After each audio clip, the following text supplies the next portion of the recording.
okay? It's very important you swipe it so you don't get too much product on your bristles, because you don't want to just do this and start attacking the hair.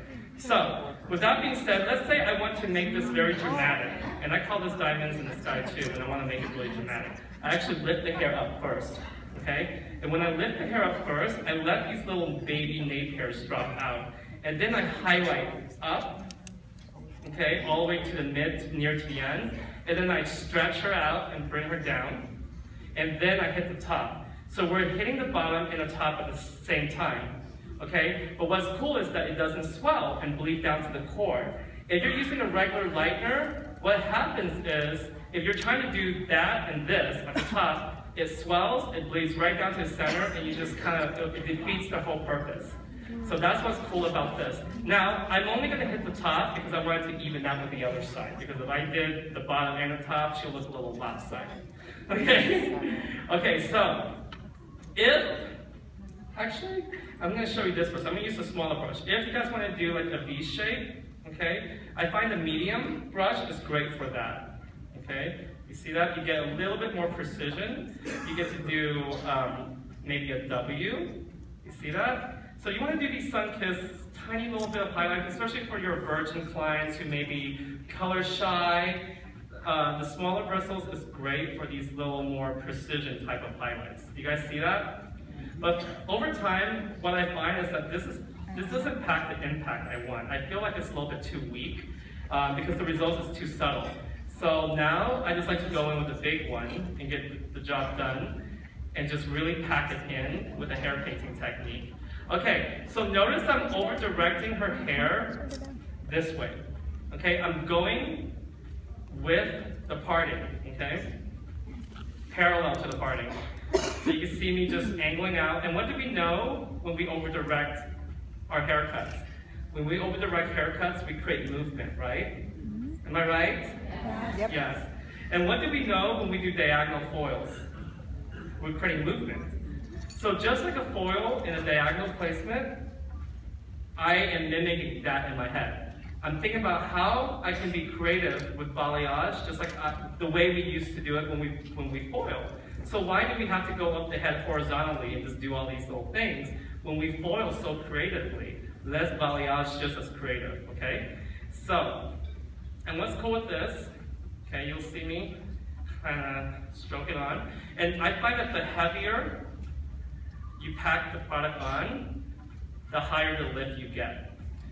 Okay, so you'll see me pack it on like a heavy icing on a cake. I like my icing really heavy on the cake. Okay, and that's when you get more lift. Okay, so I'll show you this. How many of you guys hold it like this? Okay, I suggest you hold it like this. Okay, hold it at an angle for two reasons. Okay, also take notice of how I lay it on the board. When I lay it on the board, notice it's hovering right down here, right? It's hovering. Because if you let it lay completely like this, that's where you get the line underneath. Okay, so you want to let it hover. So just pretend it's floating. Okay, and it's also cool because the hair is actually stroking across the dish, which gives it maximum product packing. So watch how I stroke this product on. See, I'm hovering. And I just go in lightly. I think a lot of times you try to over push the hair, and what we really need to do is just play with it, stroke it. Okay. And lay it down, lift it up higher, turn me. There we go, and drop it. Now this is where this mesh comes into play. Okay, notice how Nora laid the mesh down.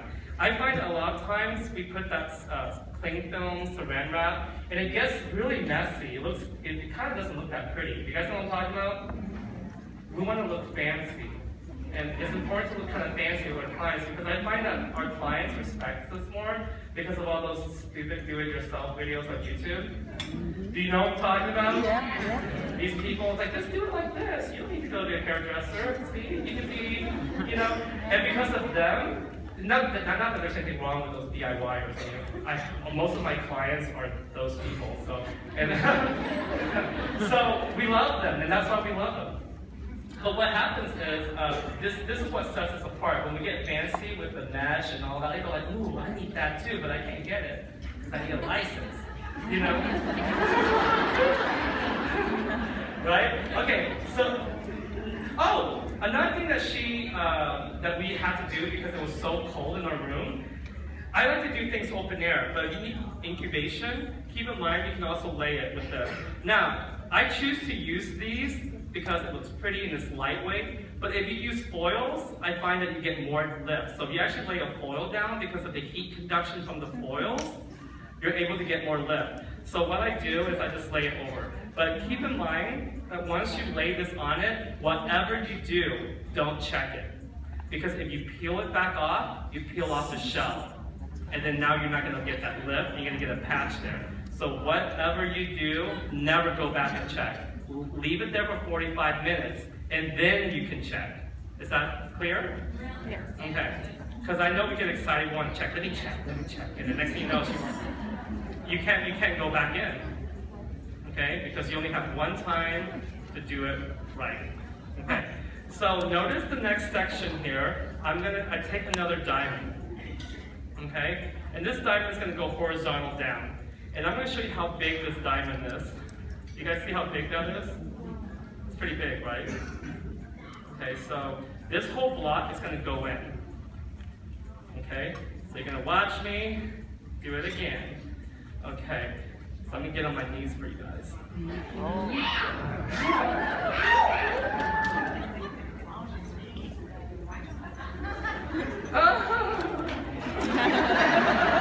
you guys see what's going on? Okay, just making sure you guys can see everything back there. Okay.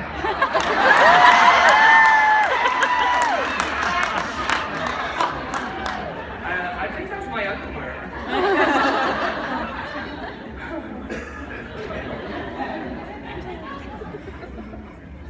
Isn't this a cool technique, guys? Yes. And notice I'm keeping it flat. Did you notice I'm keeping these panels flat? Yes. It's very important.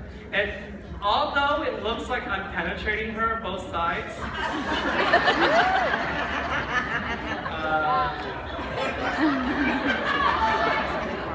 let me check underneath. Oh, I always check to see the blend is really good at the bottom. So even though it looks like I'm penetrating her all the way in, I'm not. No, I'm not being serious. Let me overlay this. Okay, so it looks like I'm penetrating like all the way into the core. But what you realize is that, think of an ice cream cone, right? I'm putting it on the surface, and then I'm putting it on underneath, okay? So the center is hollow. So that's all of her natural hair that's inside. So after a process, and this is the benefit of using a balayage clay-based liner that you cannot get from a regular liner. I'll say that again, because people get confused. So you're allowed to have that core, okay? So when you break it apart, you'll see the lowlights inside and the highlights on the outside of that cone. And that's how you get that dimensional result that looks seamless, yeah? Okay, so let me show you. Once you get up to the top, okay, I'm going to take another triangle. And this is really important as you get up to the top. Okay? I'm going to over-direct it here again. Once you start reaching the top, the challenge is, if they have that cowlick swirl back here, it can look like a big old chunk coming out of their crown. And that's not cute. And especially if they're, in a line at the grocery store, Walmart, whatever, and you're waiting behind, you see this little light piece coming out from her scalp, it doesn't look seamless. So you have to really consider the swirl pattern up here. So here we haven't reached it yet. So I am safe, but when you start reaching that area, you could go into your V or your W to create a jagged line. And I'll show you another method I do, because sometimes, notice I always put the lightener in the center, not on the top. I put it in the center, and then I start working my way up. See that? And you stroke your way up. But sometimes, if you ever make a mistake and you actually go glop, oh shit, what am I going to do? So a lot of times I like to just back brush and just blur that in, like that. and then bring it back down like that at a vertical angle of the brush.